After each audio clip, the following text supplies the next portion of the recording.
quedé en la opción que yo había elegido, ¿qué hago ahora? ¿No? Y se te viene el mundo encima. ¿Qué va a pasar? ¿Qué va a suceder? Y el clásico de decir, espérate el siguiente año. Universidad, dije, lo mejor que me pudo haber pasado fue no haberme quedado en la UNAM. ¿Cuántos aspirantes presentan examen de admisión y cuántos son admitidos a las universidades públicas? ¿Los exámenes de admisión para la universidad deben continuar o deberían desaparecer? ¿Qué opciones tengo si no quedé en la universidad y carrera que elegí? ¿Son las universidades privadas una opción real para nuestra preparación profesional? Acompáñenos a reflexionar sobre esto y más aquí en Vibración Sonora. Las opiniones y comentarios vertidos en este podcast son responsabilidad de quien los emite y no representan necesariamente una postura institucional. Bienvenido a tu podcast Vibración Sonora. Hola, ¿cómo están? Espero que excelente. Yo soy Emanuel Franco y les doy la bienvenida a este primer episodio de Vibración Sonora, el podcast de Instituto Salus, que es una institución educativa del nivel superior especializada en el sector salud, con carreras como la licenciatura en enfermería o la carrera técnico superior universitaria en urgencias médicas no hospitalarias, además de diplomados como flebotomía auxiliar de enfermería y mucho más.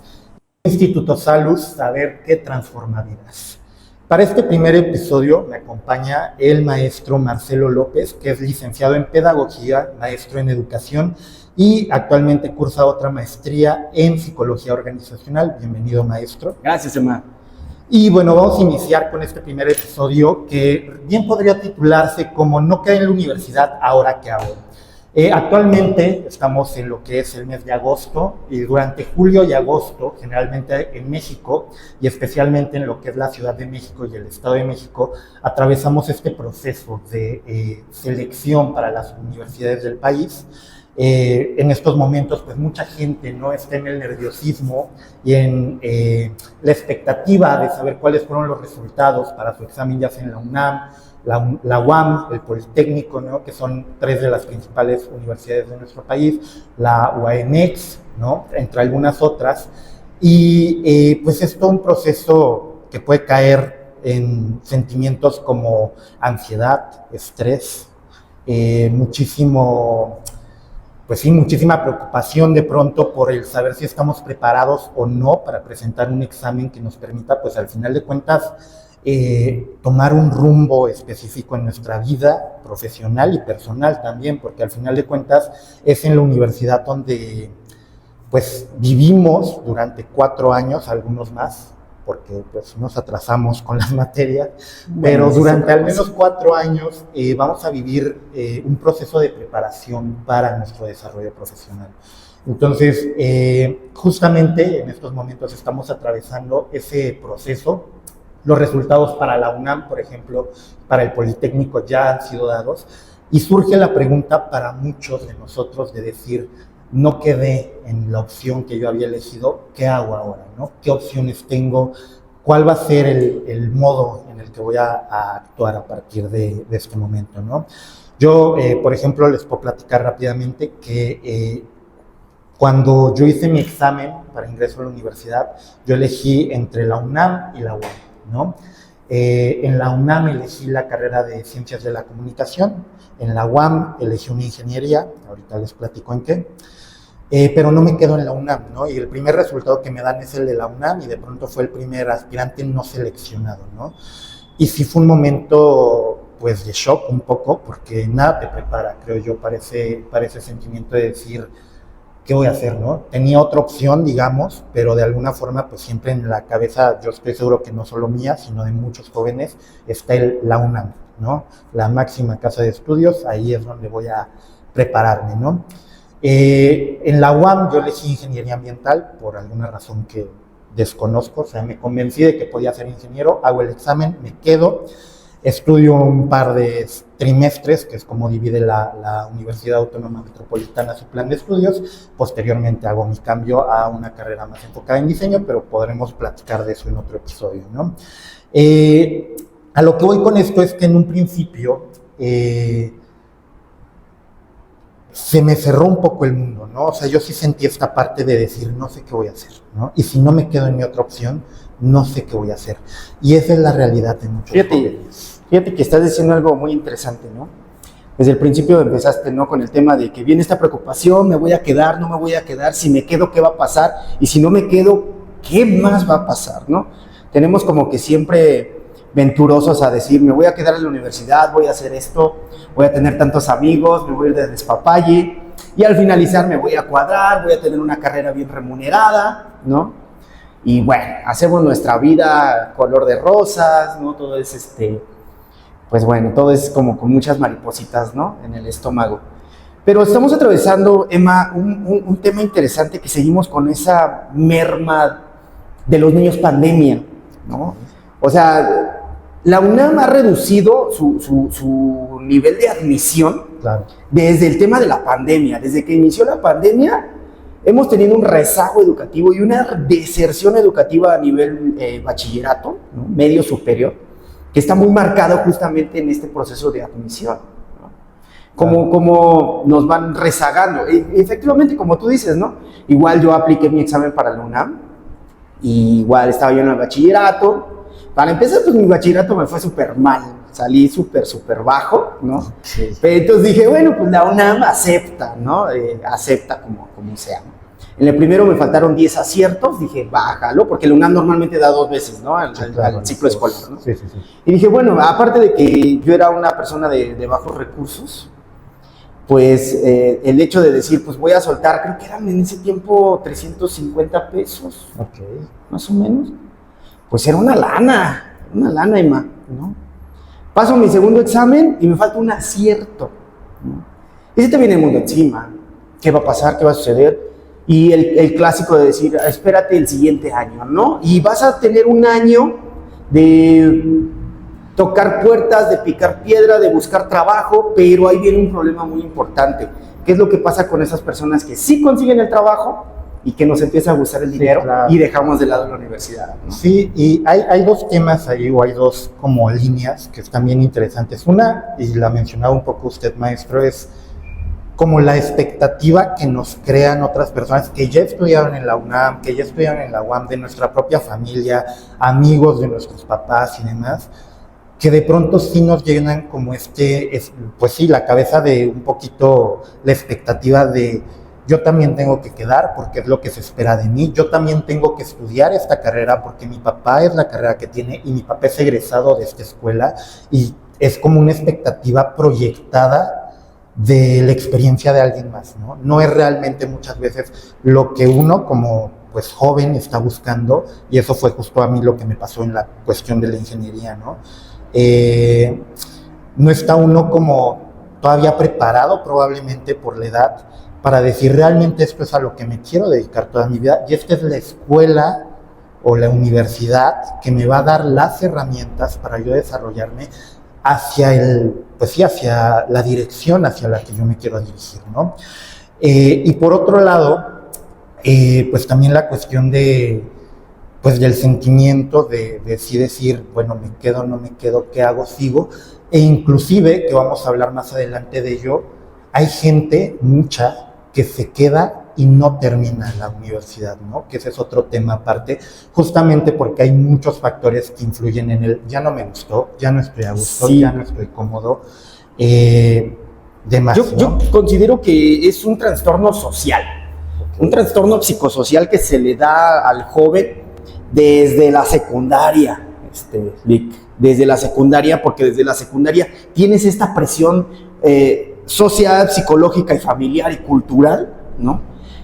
Socioeconómica también, en el que te van a decir efectivamente, ¿no? Tu papá estudió esto, tu mamá estudió esto, tienes que estudiarlo, lo tienes en la secundaria. ¿Y para qué? Para que en la preparatoria tú puedas cursar una preparatoria que te dé el paso directo, ¿no? Viene el pase directo, ¿no? Y si no te quedaste en la prepa, ya empezó tu trastorno psicosocial. Claro. Y vas a tener que buscar una preparatoria que te prepare para ingresar a la UNAM. Y vives estos 3 años preparándote para ingresar a una escuela pública, ¿no? Claro, y ahora también está esta situación porque, por ejemplo, la UNAM y el Poli pues tienen sus preparatorias, ¿no? Que justamente tienen esto que se llama pase reglamentado, que en apariencia lo hace más sencillo, pero también ya actualmente ya no es garantía de absolutamente nada, definitivamente. ¿no? Yo estoy, como les decía, en la UAM. allá no hay pase reglamentario para nada, ¿no? Y eso va formando también parte de la experiencia que vas a vivir en la universidad, ¿no? Es común, y hablando, o sea, si hablamos solo, por ejemplo, de la gente que desde niño vive y se desarrolla en la Ciudad de México o en el área metropolitana, la educación superior es insuficiente. Pero eso hay que sumarle que hay un montón de personas como yo, que es mi caso, que yo no nací ni crecí aquí en la ciudad, llegamos desde otros estados a buscar oportunidades de desarrollo profesional en las universidades de aquí de la Ciudad de México y de la zona metropolitana, y eso pues también va reduciendo o va haciendo más bien que la demanda supere en sobremanera a la oferta. Y aquí tengo los datos justamente un poquito de lo que nos hablaba usted post pandemia. Por ejemplo, la UNAM en 2020 tuvo aproximadamente 150,000 aspirantes, de los cuales seleccionó solamente 9,500. ¿No? Entonces estamos hablando de una tasa de aceptación de aproximadamente del 6 al 7%, ¿no? Para 2021 esta cantidad de aspirantes aumenta a 210,000 aspirantes, de los cuales solo acepta alrededor de 15,000. Seguimos sobre un 7-8% de aceptación. Para 2022 hablamos de más o menos la misma cantidad, de 250,000 aspirantes a ingresar a la UNAM, de los cuales selecciona aproximadamente 35,000, 14%, es decir, aquí sí ya hay un esfuerzo, digamos, para reforzar esta tasa de aceptación, estas plazas. Siempre ha habido esfuerzos, ¿no?, por parte de las universidades y del gobierno que esté en turno, para procurar, ¿no?, siempre que haya un poquito más de lugares, pero a lo que voy es que la demanda es enorme, ¿no? Y eso se repite, por ejemplo, en la UAM, donde en 2020 tenemos 58,000 aspirantes, alrededor de 58,000 aspirantes, de los cuales se seleccionan solamente 12,000, que es más o menos el 20%. El Politécnico, para el mismo año, 2020, más o menos tiene 90,000 aspirantes a ingresar, de los cuales solo acepta a 23,000 en promedio, ¿no? Un 25% más o menos. En el caso del Estado de México, hablamos de 48,000 interesados en ingresar, de los cuales se admiten alrededor de 15,000, más o menos 31%, y los números año con año van siendo los mismos, ¿no? O incrementando en cuanto a que hay una mayor demanda, ¿no?, de estas escuelas. Y pese a estos esfuerzos que se hacen por parte, insisto, de las universidades y del gobierno para tratar de incrementar las plazas, pues el esfuerzo sigue siendo insuficiente, ¿no? Fíjate que nos estamos quedando hasta cortos, Emma, platicando sobre estas universidades, porque tú estás hablando sobre este nivel de aspirantes foráneos, ¿no? Tú estás diciendo, yo no pertenezco a la CDMX ni a la zona metropolitana y tengo que viajar y tengo que trasladarme y buscar, y se incrementa la demanda, ¿no?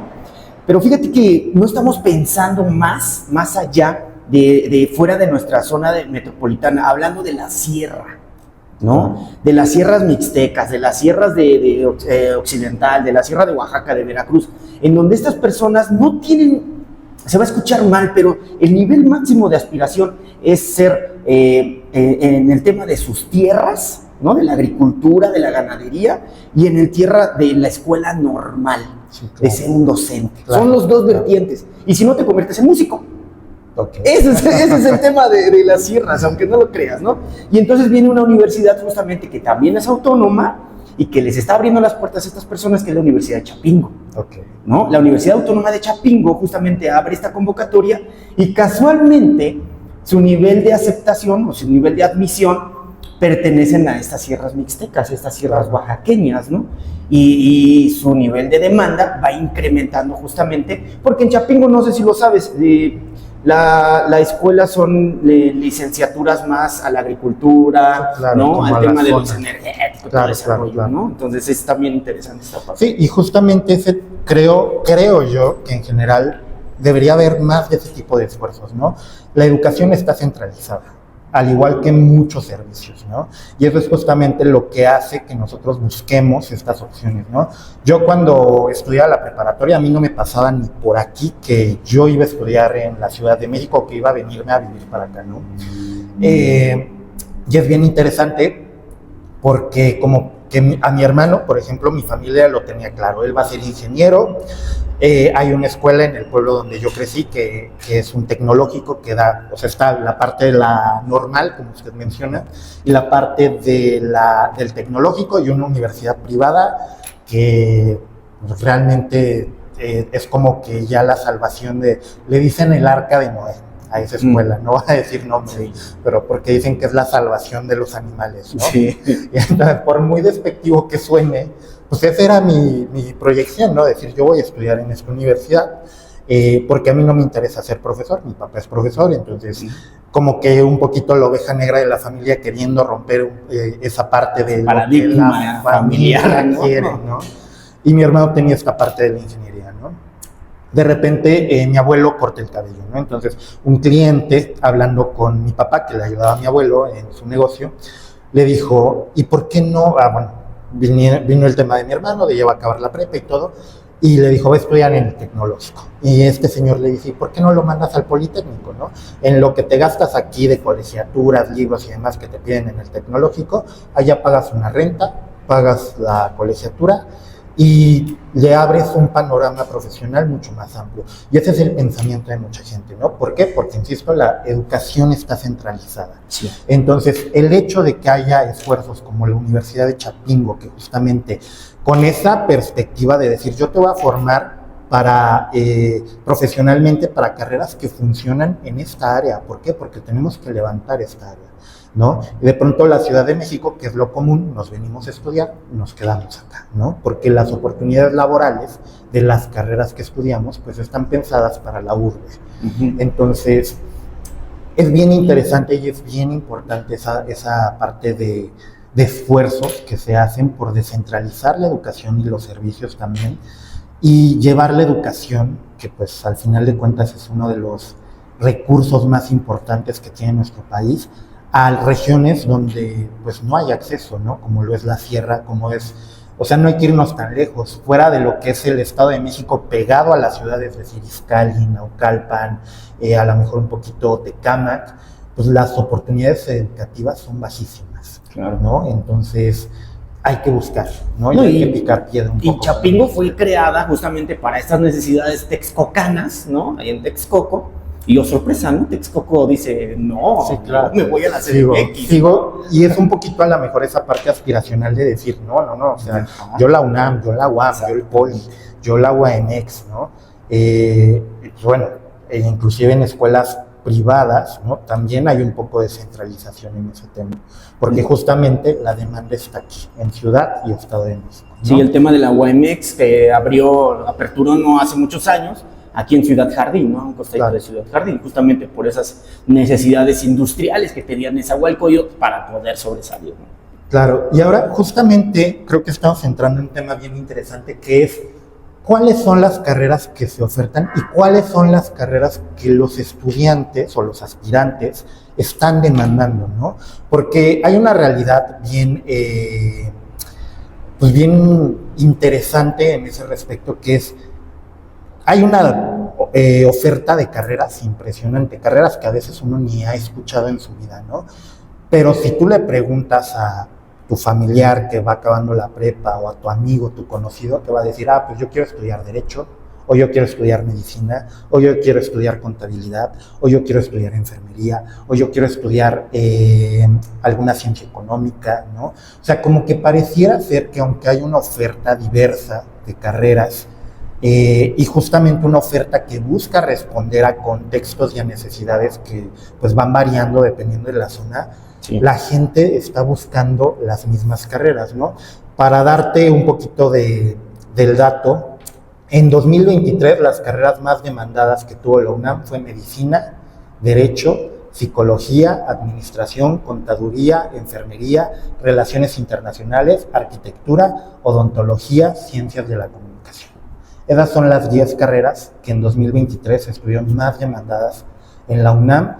En total, estamos hablando de que entre esas 10 carreras se están llevando más o menos el 60% de los aspirantes de la UNAM queriendo entrar a estas carreras, ¿no? Entonces estamos hablando justamente de tasas de aceptación, por ejemplo.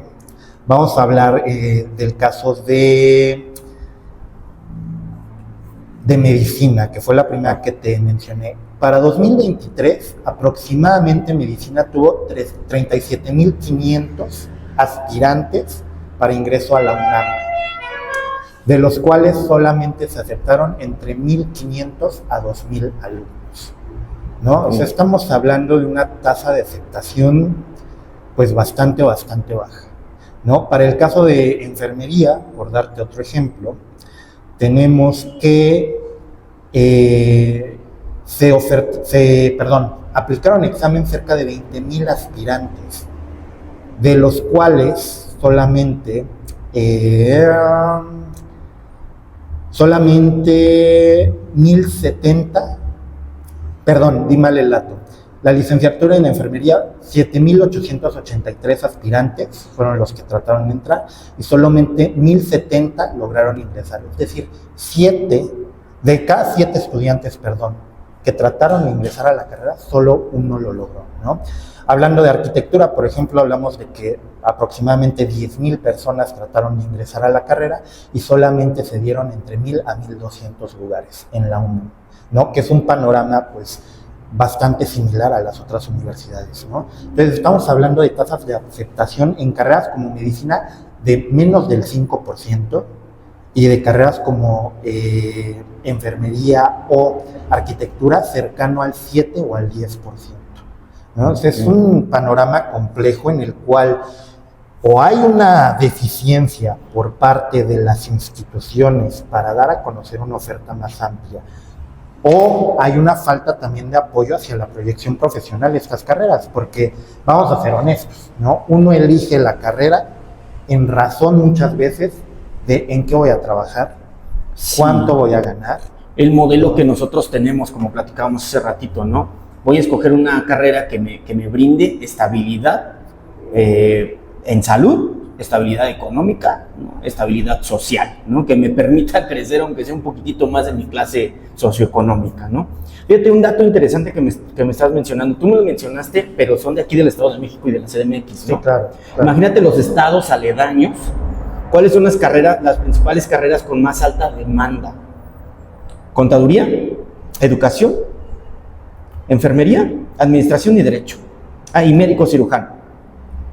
De las cuales derecho, médico cirujano y enfermería se tienen que salir de su estado y venir para acá. Claro, y aquí somos, o sea, abogados hay como no tienen una idea, o sea, y no nos hace falta más. Ustedes se van a los juzgados familiares y afuera están como coyotes tratando de ofrecerte los servicios. Son los que traen corbata. ¿Y cómo sabes que estudié Derecho?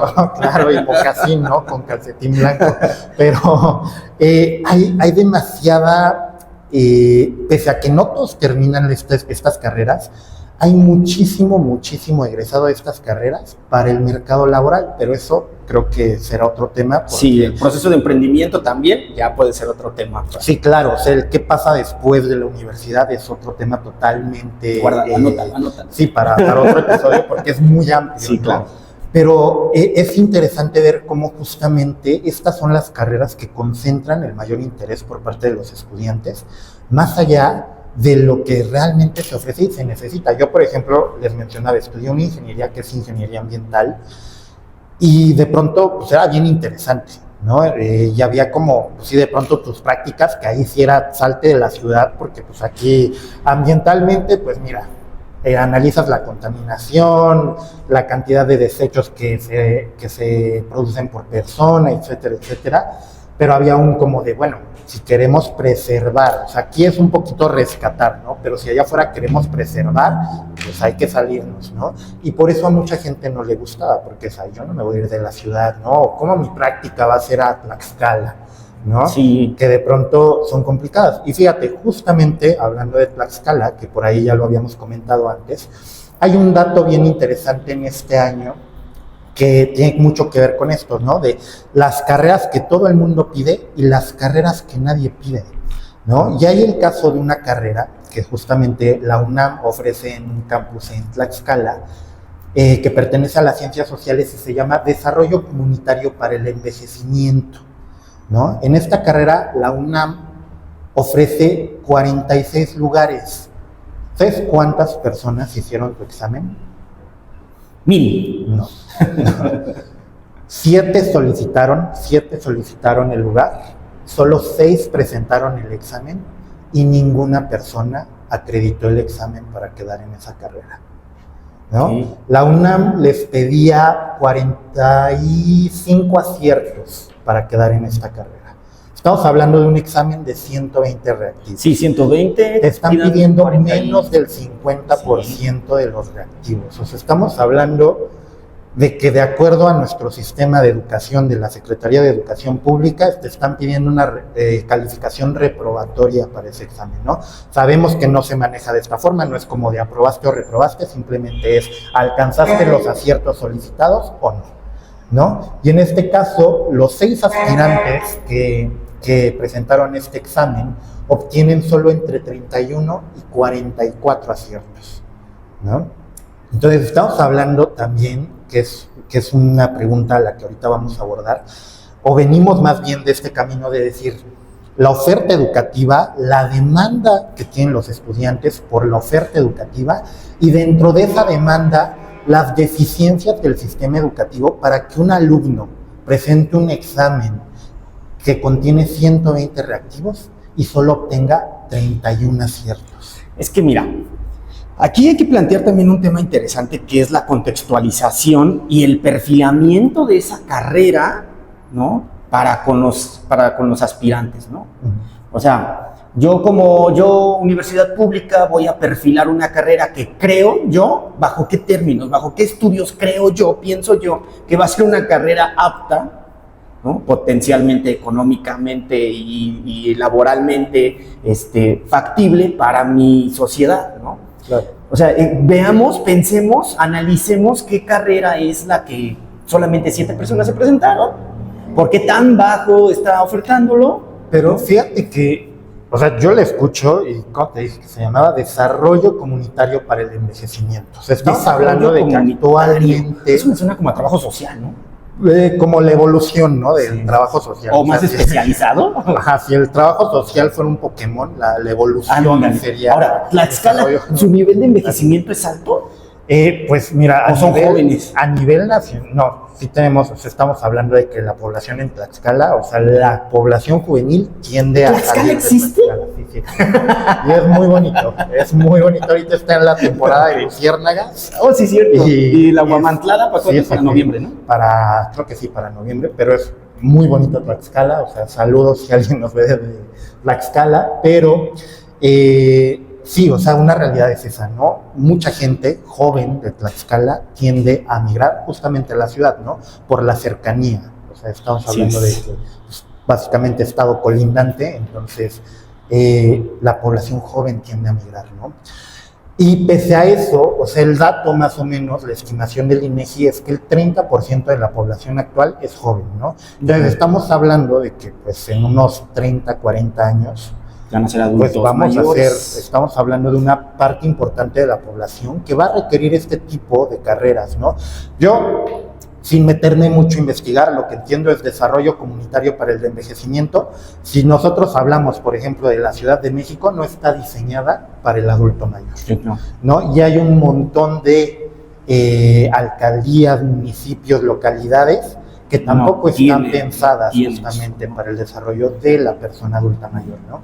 Entonces creo que por allá va este esfuerzo, ¿no? Que es muy interesante, necesario, pero sí que no necesariamente tiene un campo laboral amplio, Sí. ¿no? Ahí va otra vez el tema del emprendimiento, ¿no? Sí, y de cómo pues uno como joven puede desarrollar sus propias oportunidades de desarrollo laboral, ¿no? Pero pues también es una situación bien complicada que nos alcanzaría para otra plática muy larga, porque es un tema bien interesante, pero sí que es complejo para pues alcanzar el emprendimiento como jóvenes. Actualmente se habla mucho de ello, ¿no? De las pymes, de los jóvenes emprendedores, pero también estamos hablando mucho de jóvenes que decir, pues bueno, puse un negocio que nada tiene que ver con lo que yo estudié.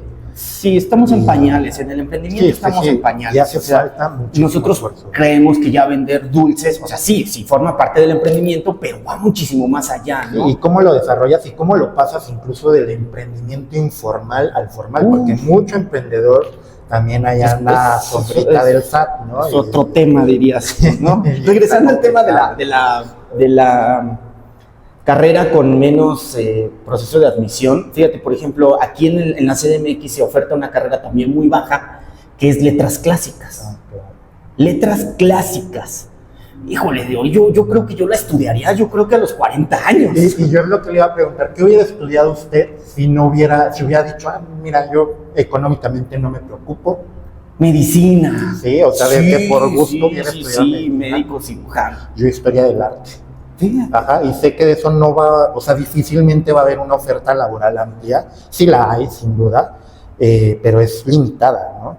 Y pero como lo dices, económicamente estable, ya estás económicamente estable, o sea, ya no buscarías... Sí, o sea, ya no tengo como la necesidad de trabajar a la mejor, o de que el trabajo me dé suficiente para, ¿no? Pues, vivir bien, o sea, ¿no? Sí, yo hubiera estudiado historia del arte o teatro o algo así, algo más enfocado a las artes. Y es que, por ejemplo, filosofía también, a pesar de que es muy sonada, es muy poco solicitada. Sí, yo, por ejemplo... Y terminamos siendo docentes. Y hacia allá iba, por ejemplo, hay otra carrera que es sociología, ¿no? Que varias universidades la ofertan.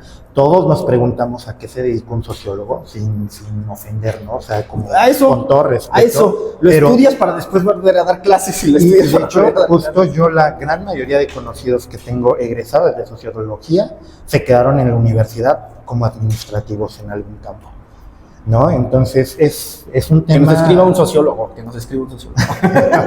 para saber qué hacen y a qué se dedican. Yo sabía que encuestas en el INEGI, pero supongo que hay más. Sí, ¿no? Su campo laboral debe ser mucho más amplio. Entonces, pero justamente hay esto, ¿no? Esta parte de decir, ¿qué proyección puedo tener, no? Yo, por ejemplo, soy diseñador industrial y afortunadamente saliendo de la universidad pude empezar a trabajar en lo que estudié, posteriormente diversificar y adquirir más conocimiento con diplomados, con cursos, con, pues sí, otro tipo de educación, ¿no? Que me permitió pues ir como moviéndome hacia donde yo quería estar, ¿no? Pero al final de cuentas hay carreras en lo cual eso es mucho más complejo, ¿no? Y eso pues sin duda merma la situación de cuántos piden entrar a esa carrera y cuántos logran realmente quedar, porque insistimos, de 7 que solicitaron, 6 presentaron examen y ninguno se queda, ¿no? Entonces de la carrera, esta generación, o bueno, este año se queda... Hay que indagar un poco más. ¿Qué edad tenían? Sí, habrá que, eso seguramente es un dato que no vamos a poder obtener, porque pues, no creo que la UNAM nos vaya a transparentar toda esa información, pero está muy interesante y eso a mí me lleva a pensar justamente en todas estas protestas que hay, no solo en México, en muchas partes del mundo. Yo he escuchado mucho de Latinoamérica, sobre todo, de estudiantes que no son aceptados o que no logran ingresar a una universidad y empiezan a decir que la educación es un derecho, que no hay, o sea, no tendrían por qué negarles el acceso a una universidad, y los mecanismos justamente que tienen las universidades para admitir o no a sus estudiantes, ¿no? Y es un tema bien interesante porque justamente desde hace unos años el gobierno actual en México planteó la posibilidad de que se eliminen los exámenes de admisión para la universidad, ¿no? ¿Qué tan viable es? ¿Y qué tan, más allá de viable, realmente va a ser la solución a algo? ¿No? Ajá, realmente va a tener como éxito un modelo en el que no haya un examen de admisión. Y se habla mucho de justamente esto de eliminar los exámenes de admisión. Mi primera pregunta sería eliminarlos de dónde, ¿no? Porque si nosotros investigamos en el marco normativo legal mexicano, o sea, de nosotros como constitución y leyes y demás, no existe algo en la constitución o en la ley de educación o demás que diga las universidades están obligadas a seleccionar a sus estudiantes o establecer métodos de selección, ¿no? O sea, no están obligadas. Los exámenes de admisión en México no son obligatorios, ¿no? Y hay muchas universidades, sobre todo privadas, aunque también hay algunas públicas, que no hacen examen de admisión, ¿no? Los exámenes de admisión son un método o un mecanismo que utiliza la universidad dentro de su normativa interna para justamente permitir a los aspirantes más calificados el estudiar estas carreras, ¿no? Yo soy escéptico a eso, Emma. Sí. Fíjate que sí, soy muy escéptico. Fíjate que desde que yo apliqué el examen, ¿no? Siempre ese es el monstruo para los jóvenes, el monstruo debajo de la cama de voy a aplicar un examen de admisión a una institución muy grande, ¿no? Claro. Y desde siempre me decían, tranquilo, no te mates, porque ves, estudias, inclusive, o sea, estudiaste tú 3 años una preparatoria, terminas la preparatoria o estás por terminar la preparatoria y todavía tienes que volver a estudiar, Sí, claro, para presentar un examen de admisión. O sea, ve para qué estudiaste 3 años, no para superarte, Sí, para claro, presentar para un pasar. examen de admisión que termina no siendo un examen de admisión ni de evaluación de conocimientos, termina siendo un test de personalidad, ¿no? Yo soy muy escéptico a un examen de admisión por conocimientos. Yo considero que los exámenes deberían de estar más perfilados a las carreras que estás solicitando, ¿no? Si yo estoy solicitando una carrera de psicología, de pedagogía, de, no sé, alguna un poquito más social, pues que mi examen de admisión no vengan derivadas o integrales, Sí, claro, ¿recuerdas? claro. O sea, Y está... fíjate, bueno, por ejemplo, yo que estoy en la UAM sí es muy así, ¿eh? Yo, por ejemplo, mi prepa oficial del Estado de México, nunca me dio educación artística. O sea, educación artística, yo me acuerdo que era, hay que pintar con acuarelas, con el dedo. Eso fue una clase de educación artística. Pastel, ¿no? Tocar la flauta, no, ojalá hubiera sido pintura pasteles, porque tiene una técnica bien interesante, ¿no? Pero fue aprender a tocar la flauta mal, ¿no? La flauta dulce. ¿Qué más hicimos en educación artística? Eso, pintar con acuarelas con los dedos. En ningún momento yo llevé clases de historia del arte, de sintaxis de la imagen, de absolutamente nada relacionado con una cuestión de diseño o una cuestión artística o visual, ¿no? Y llegó el examen de la UAM cuando yo quise hacer mi cambio de carrera, porque aunque fue cambio de carrera, tuve que presentar otro examen. Okay. Y tuve que estudiar todo eso, ¿no? Entonces la UAM, por lo menos en mi experiencia, sí tiene esta parte de enfocarte o enfocar su examen de admisión a la carrera a la que tú estás aplicando. De la UNAM ya no me acuerdo, ¿no? O sea, estoy chavito y no tiene mucho que hacer el examen, pero no viene de química, de física, no me acuerdo de bien las cómo viene, integrales, sí. Y un tema, o sea, entrando en esta parte del examen, es que sí hay países en los que, al igual que en México, porque yo insisto, no hay nada que obligue a las universidades a hacer un examen de admisión, no hacen examen de admisión. El caso de Argentina, el caso de España, República Checa, Reino Unido, Portugal, Polonia, Nueva Zelanda o Japón, son países que en la gran mayoría de universidades no van a tener un examen de admisión. Ojo, eso lo determina la universidad, no el gobierno del país, ¿no? Pero lo que sí tienen es un proceso, de todas formas, de admisión, en el cual te piden entrevistas para obtener cartas de aceptación, recomendaciones de académicos, obviamente tus papeles de el nivel académico anterior al que vas a estudiar, ¿no? Entonces, Un don deportivo. ajá, exactamente, alguna cuestión deportiva o cultural que te permite estar becado en estas universidades, ¿no? O sea, no es como que se elimina el examen de admisión y de inmediato todo el mundo entra a la universidad, ¿no? Que eso implicaría muchos otros problemas, ¿no? O sea, pensando en el sistema educativo mexicano, pues estaríamos hablando de que no hay suficiencia material ni económica para poder solventar la necesidad que tienen los jóvenes, todos, de estudiar, ¿no? Claro, estos recursos que tiene la autonomía es muy limitado. O sea, Sí, claro. muy Y limitado. al final de cuentas, creo que, o sea, ahorita en este año todavía no mucho, espero que más adelante no suene tampoco, pero yo sí me acuerdo que hace como 4 o 5 años sonaban mucho estas protestas de jóvenes que no fueron admitidos y marchaban sí. sobre reforma Sí. y demás. Y ahorita uno lo pone sobre la mesa y tú dices, ¿realmente el quitar los exámenes de admisión va a ser la solución para la demanda de estos jóvenes? Como dices, tiene Pues que haber un seguramente modelo no. diferente, un modelo de admisión diferente, una estrategia totalmente diferente, ¿no? Y al final de cuentas, y aquí ya pasamos un poquito a la parte histórica, ¿no? De cómo empieza esta parte de México. O sea, platicábamos hace un rato y recordábamos que, pues al final de cuentas, en un inicio fue el clero quien tenía en sus manos la educación del pueblo mexicano, ¿no?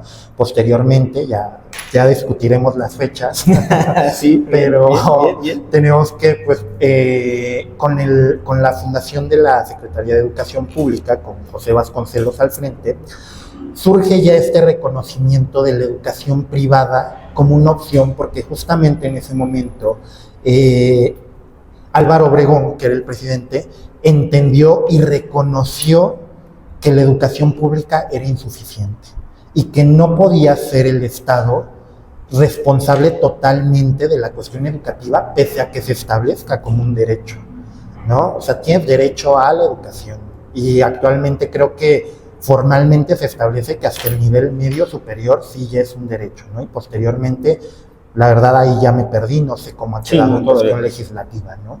Pero es bien interesante cómo estamos hablando de ya hace bastante tiempo, de los primeros gobiernos ya democráticos como tal, casi de México, se establece esta necesidad de la educación privada para apoyar a la educación pública, Sí, ¿no? viene de esta necesidad de subsanar justamente las limitantes que tiene una educación pública, ¿no?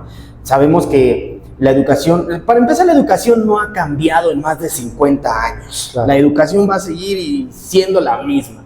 No estamos como en Finlandia, ¿no? Que ya los escritorios pues ya son digitales, ¿no? O sea, ya tú ya estás aquí construyendo aulas maker, etcétera, ¿no? Pero aquí en México sí una educación pública está sumamente limitada tanto en sueldos y salarios para todos los administrativos y docentes, y limitada para los contenidos temáticos que tiene un estudiante. Y justamente la educación privada nace como una educación alternativa, hermano, ¿sabes? La educación alternativa funciona justamente para poder subsanar esta parte de las limitantes. En un principio la educación privada nace porque dicen, tú estás estudiando tu primaria, pero ¿qué crees? Necesitas reforzamiento del área de matemáticas. Y tú estudiabas la educación privada a la par que la educación pública, al mismo tiempo, ¿no?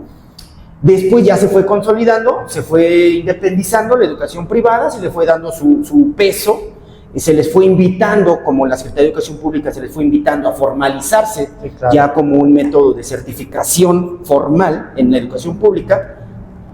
Y este reforzamiento que existía para la educación pública se convierte justamente en estos cursos, ¿no?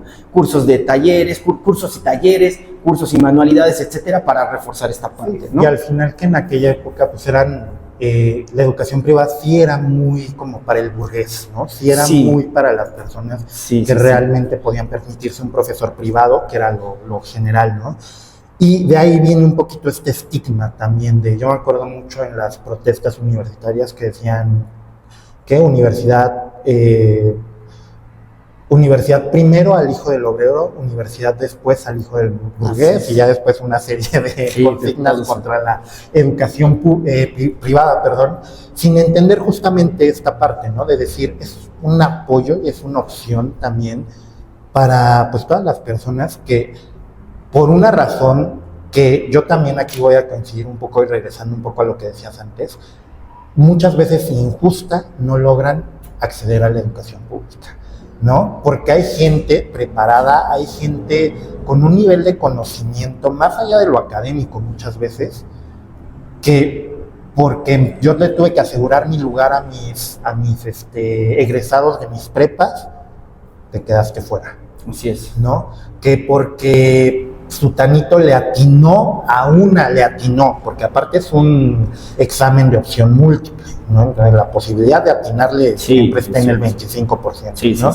Entonces, tal persona le atinó a un reactivo más que tú, ¿no? Y esa persona te dejó fuera. Entonces, sí, muchas veces a mí también me da la impresión, yo cuando, por ejemplo, hablaba de La Normal, que está en el pueblo donde yo crecí, ahí tenían la leyenda urbana, o leyenda rural, porque es más rural que urbano el pueblo, de que el examen de admisión que hacían en esta escuela normal, lo agarraban al final, lo aventaban, y los que cayeran sobre un escritorio eran los que ingresaban, ¿no? Y así iban llenando los lugares hasta que ya no hubiera uno vacío, ¿no?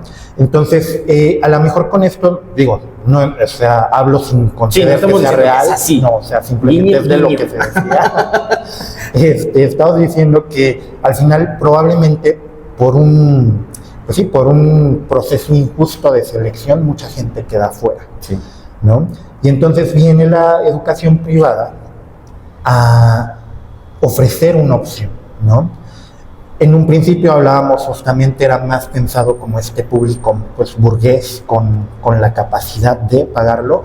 Actualmente pues ya hay opciones muy accesibles, Claro. ¿no? O sea, la educación privada no quiere decir gastar toda la quincena en educación, que de hecho, o sea, yo lo planteo en mi situación, que yo vine a vivir a la ciudad para estudiar, y yo digo, pues en lo que pagaba en renta mensual y en lo que pagaba también en comida y demás que pues, necesitas para tu sustento, pues sí venía siendo ya una colegiatura de una escuela privada, ¿no? Entonces, los contextos van variando muchísimo, pero insisto, la educación privada se establece como una opción para todas aquellas personas que por alguna u otra situación no logran ingresar a la educación pública. Pues justo es por eso el nombre de privado, ¿no? Es el tema de la personalización de la educación, ¿no?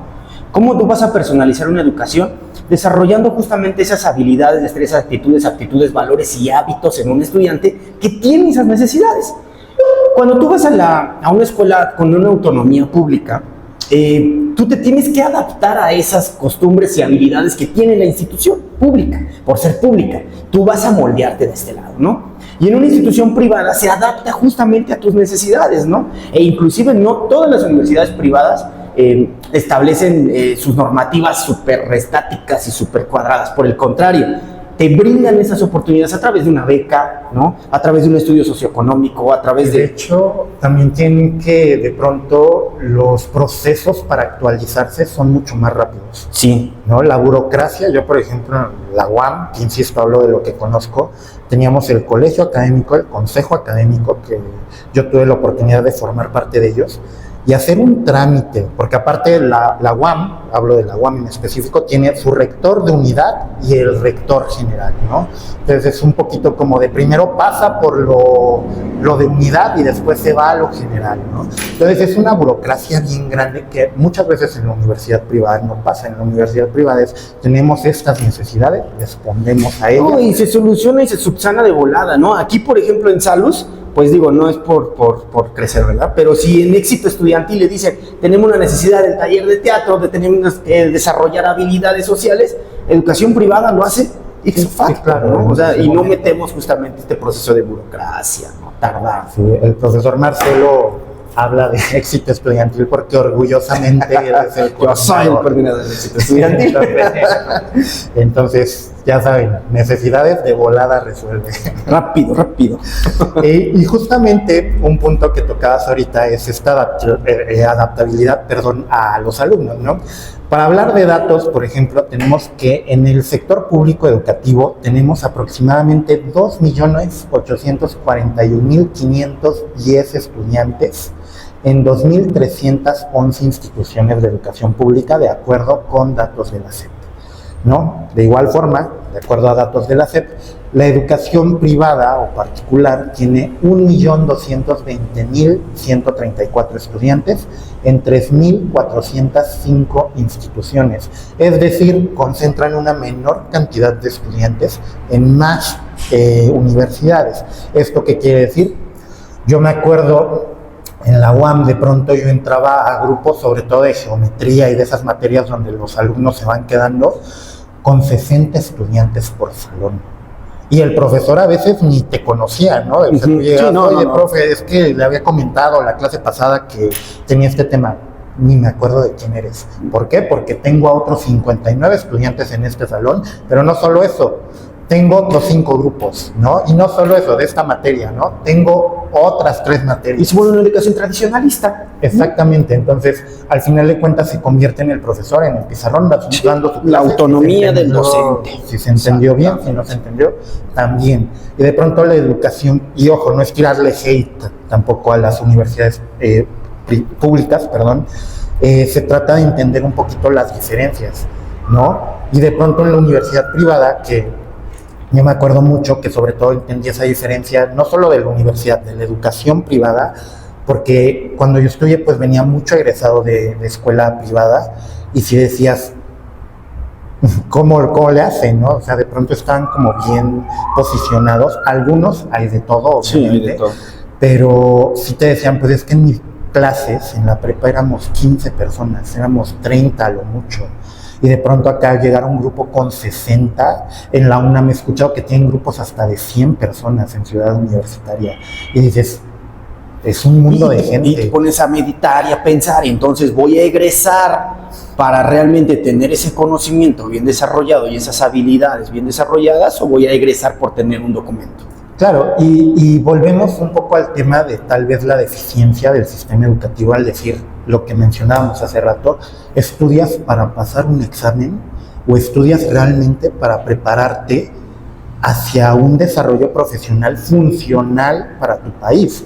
Porque aparte no nada más es como de, pues yo tengo un trabajo y me va bien, ¿no? O sea, al final de cuentas el objetivo de la educación no es solo que tengas un trabajo y vivas de él, es que ese trabajo aporte también al desarrollo nacional, ¿no? ¿Y cuál es el objetivo del estudiante universitario? No solamente cursar tu universidad, sino desarrollar más habilidades mientras que cursas tu universidad. Sí, claro, o sea, no puedo yo pensar en un universitario que está estudiando y que regresa a su casa a dormir. Sí, claro. No lo puedo concebir. O sea, digo, perdón, pero bueno, a veces es necesario. pero no debe de ser, ¿no? Digo, haciendo un pequeño comercial al tiktokero y al facebookero Juve, al de 3D arquitecto, el arquitecto Juve. Él mismo lo dice. ¿Qué tengo que hacer para sobresalir en mi universidad? Pues no solamente lo estudies, trabájalo, investiga, haz servicio comunitario, haz voluntariado y vas a descubrir muchísimas cosas, ¿no? Claro, y aquí, mira, poniendo otra vez en tela de juicio mi juventud, hay un dicho, ¿no? Que justamente también dice que es perico donde quieres verde, ¿no? Y yo estoy seguro que un buen estudiante lo es en la UNAM o en una universidad. Sí, es la privada. misma cédula profesional, ¿eh? Sí, no va a variar. O sea, sí, no va a No variar. dice ahí en la cédula que eres de alguna escuela o de... Y ahorita el trámite es bien sencillo, ¿eh? Sí. Te dan un documento, ni siquiera ya impreso, antes estaba bonita tu Sí, yo cédula, todavía la tengo, indicada. Yo tuve que sacarla digital. Qué cosa, ¿eh? Pero bueno, al final es eso, ¿no? O sea, al final un estudiante que va a ser bueno en la UNAM, en el Poli, en la UAM, es porque lo va a hacer en cualquier institución. Y aquí yo sí quiero recalcar algo que yo entendí en la universidad justamente. La universidad no es el fin. Llegar a la universidad no es el fin. Llegar a la universidad es obtener una herramienta que te va a poder permitir a ti desarrollar conocimientos, habilidades, actitudes y aptitudes para tu desarrollo personal y profesional, ¿no? Yo a mis alumnos, cuando me toca dar clase, y a mis compañeros, cuando fui estudiante, les decía, la universidad es un ente que está vivo, ¿no? Y ese ente reacciona y se transforma de acuerdo a nosotros como estudiantes. Y si tú eres un buen estudiante, la universidad va a crecer contigo. Pero si tú eres un estudiante que en efecto llega a dormir a su casa, que no viene a clases, que no se prepara para sus exámenes, pues la universidad también va a ser así, ¿no? Y te va a llevar como por el camino que tú elijas tomar. Sea la UNAM, sea la Ibero, sea la UVM, sea lo Sí, claro, que sea. claro, acuérdate que la escuela no hace al alumno. Exacto. El alumno es quien hace a la escuela, ¿no? Exactamente. Tú eres la escuela como tal. Y en ese sentido, o sea, creo que concluyendo un poquito esta parte, sí quiero que hagamos énfasis en eso, ¿no? La universidad es una herramienta. Entonces, si hoy tú, que nos escuchas, que nos ves, no quedaste en la UNAM, no quedaste en la UAM, no quedaste en el Poli, no quedaste en la UAMX, en la de Hidalgo, en la de Guadalajara, Guanajuato, donde estés, no quedaste, no es el fin del mundo, ¿no? La universidad, insisto, no es a donde tienes que llegar, la universidad es una herramienta, ¿no? Y si no es esta la herramienta, o sea, si yo no puedo acceder a esta la herramienta, pues busco otra a la que sí pueda acceder, o busco el método, Claro. ¿no? Pero no me estanco y no me quedo perdido, ¿no?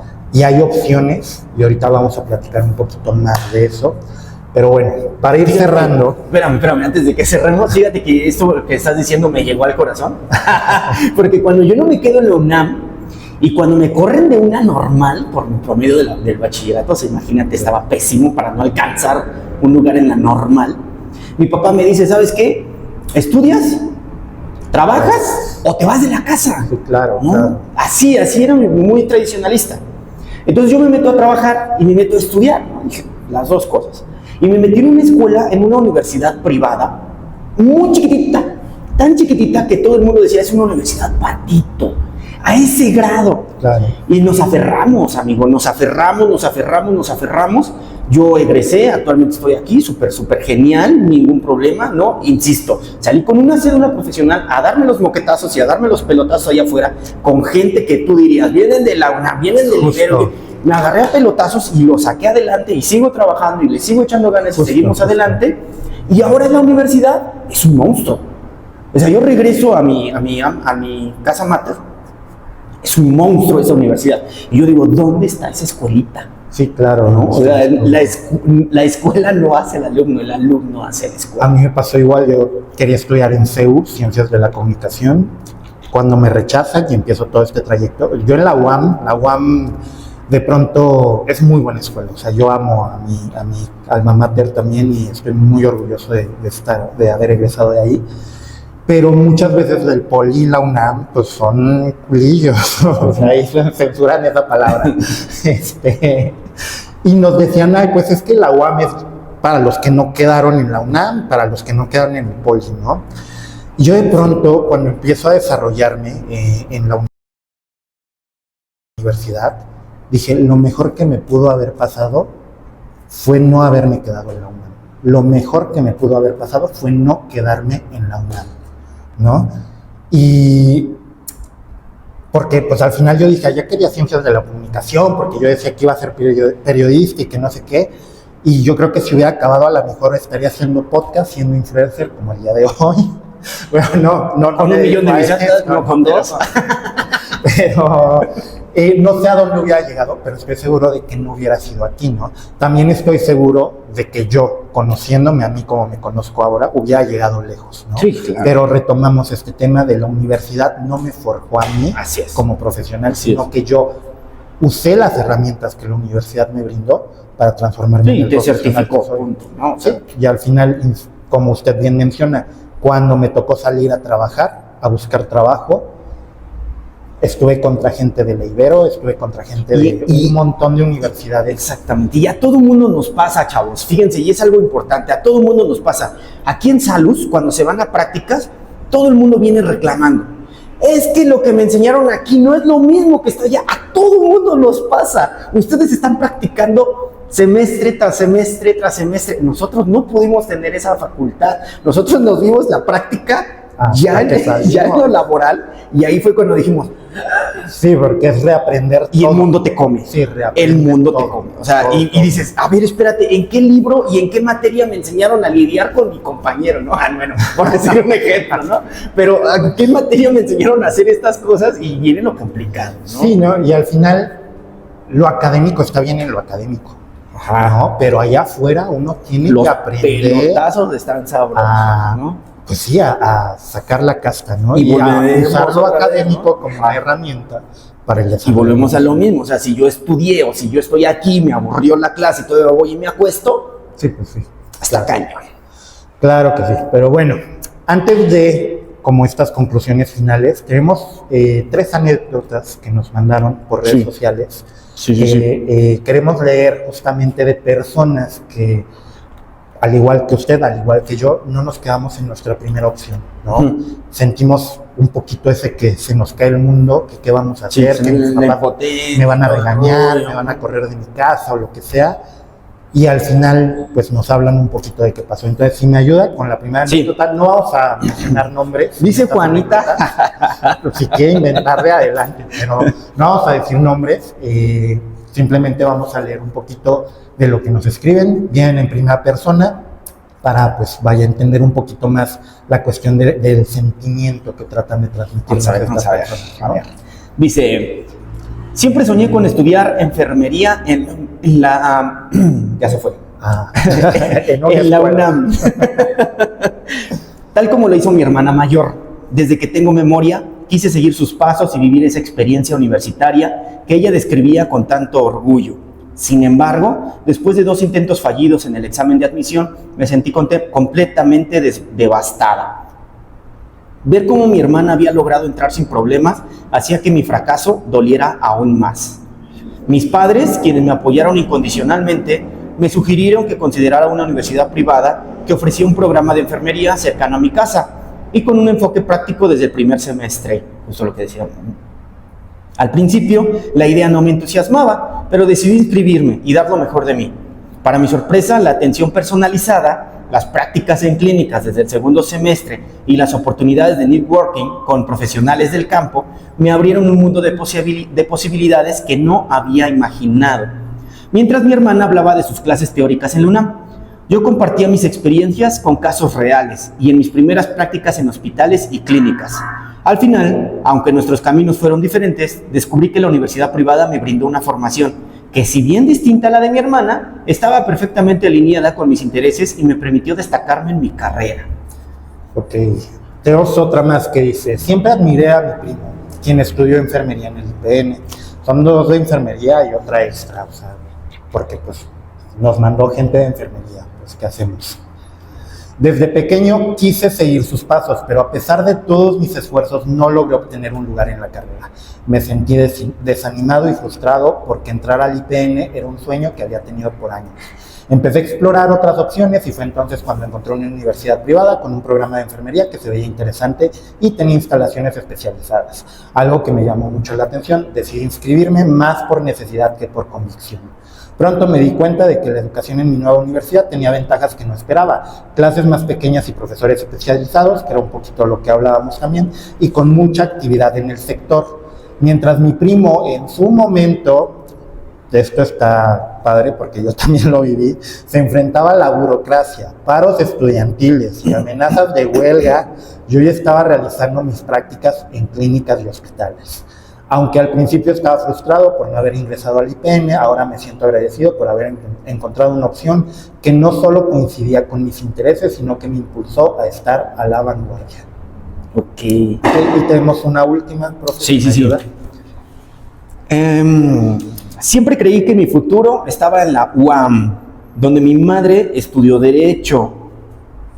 Era una especie de tradición familiar y no veía otra opción para mí.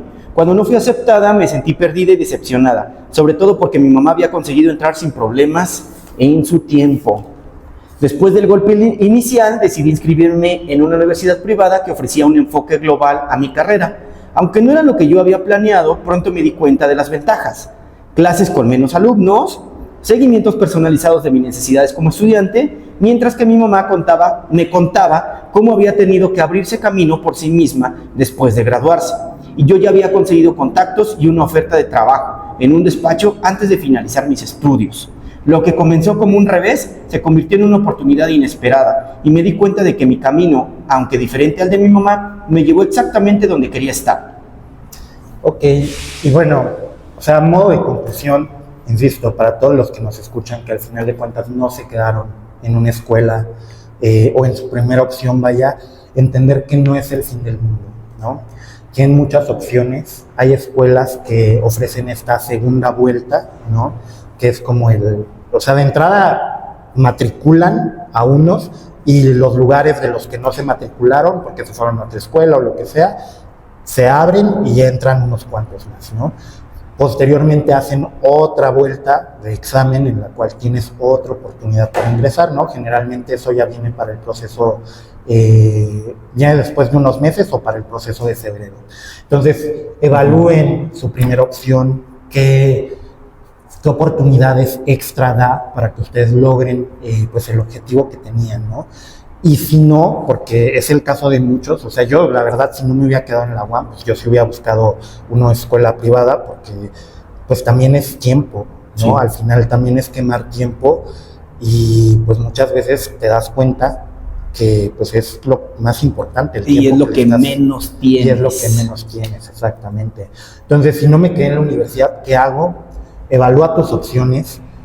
Date cuenta de que la universidad es una herramienta, ¿no? Amiga, date cuenta. Amiga, date cuenta de que la universidad es una herramienta y que si tú ibas a ser capaz de usar las herramientas que te brindaba la UNAM, la UAM, el IPN o la escuela que fuera, en una escuela privada también las puedes obtener esas herramientas y vas a ser capaz, ¿no? De tener esa proyección profesional que buscas, ¿no? Lo más importante para mí, como mi conclusión, ahorita pasamos a las suyas, profesor, es no te paralices y actúa. ¿no? Porque insistimos, tiempo es lo que menos tienes. Entonces, se vale estar triste, se vale estar en ese proceso de, ay, no quedé, ¿qué voy a hacer? Sí, ¿no? claro. Y deprimirse y comer helado y llorar en tu cuarto, o lo que sea que hagan ahora. Yo hacía eso en mi época. Pero lo que no tiene que pasarte es que te paralices y que no hagas nada, que decidas no actuar. Eso es lo que no tiene que pasar, en mi opinión. Plantéense sus opciones, insistimos, hay escuelas privadas que tienen una oferta educativa muy interesante. Yo les puedo decir de lo que veo aquí en Instituto Salus, que hay profesores que vienen acá después de dar clases en el Politécnico, Sí. ¿no? Después de dar clases en la UNAM. Entonces realmente, y me pasaba a mí también en la UAM, que allá eras como de, pues es que vengo de dar clases en la Ibero, ¿no? Y allá pagan 10 veces lo que tú estás pagando aquí, por lo mismo que yo te estoy Exactamente enseñando. lo mismo. Entonces, nuevamente, es una herramienta.